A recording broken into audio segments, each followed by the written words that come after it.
बिस्मिल्लाहिर्रहमानिर्रहीम।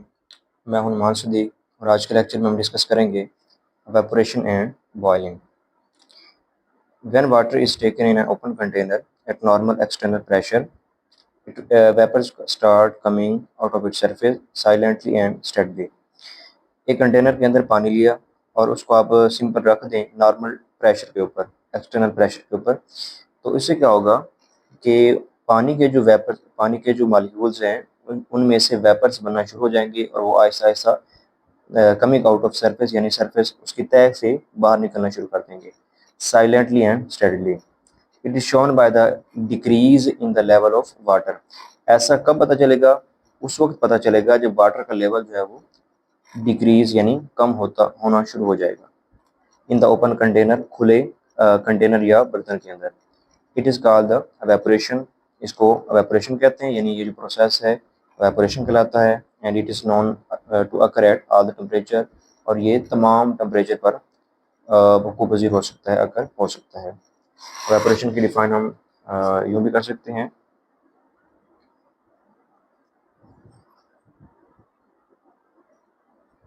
Evaporation is conversion of a liquid into vapours.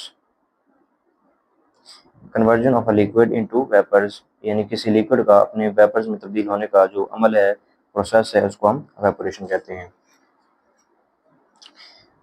Increasing the temperature of water increase the rate of evaporation. जैसे ही आप temperature बढ़ाएंगे तो evaporation का अमल बढ़ जाएगा, इंक्रीज कर जाएगा। वजह क्या है? Because the number of water molecule escaping the surface also increases.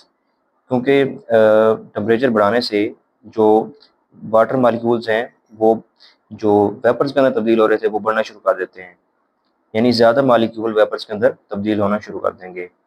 The temperature will keep on increasing until a stage will come at which the water molecule acquire the maximum value of kinetic energy. Temperature आप बढ़ाते जाएंगे तो एक stage ऐसा आ जाएगा कि जब water molecule maximum kinetic energy हासिल कर लेंगे।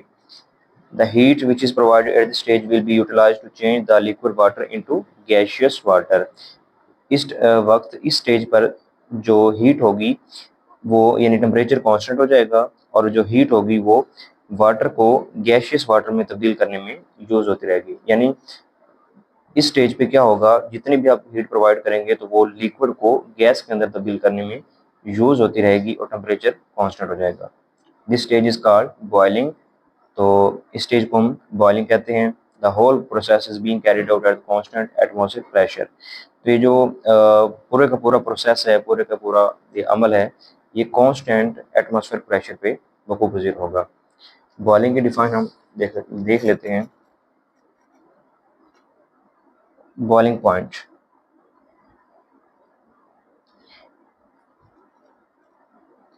When the temperature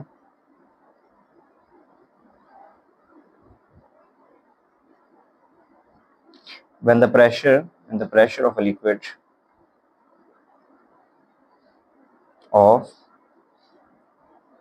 of a liquid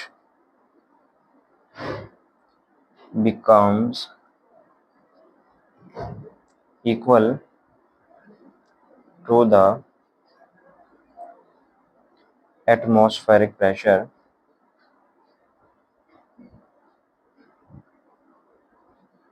this is called boiling point.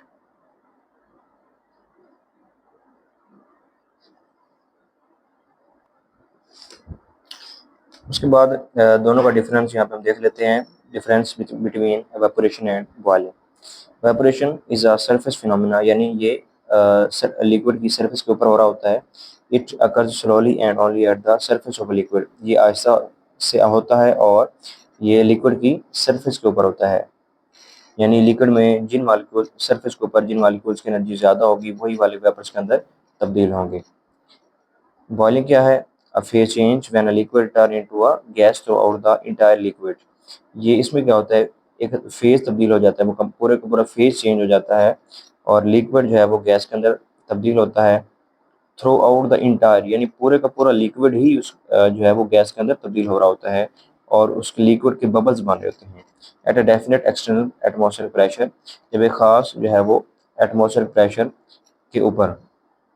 Second difference है evaporation is occur at all temperature, evaporation तमाम पे तमाम टेम्परेचर पर हो सकता है but below the boiling point, लेकिन बॉइलिंग पॉइंट से कम टेम्परेचर जितना भी होगा। It increase with increase in the temperature, जैसे टेम्परेचर बढ़ाएंगे तो ये बढ़ेगा और टेम्परेचर कम करेंगे तो ये कम होगा।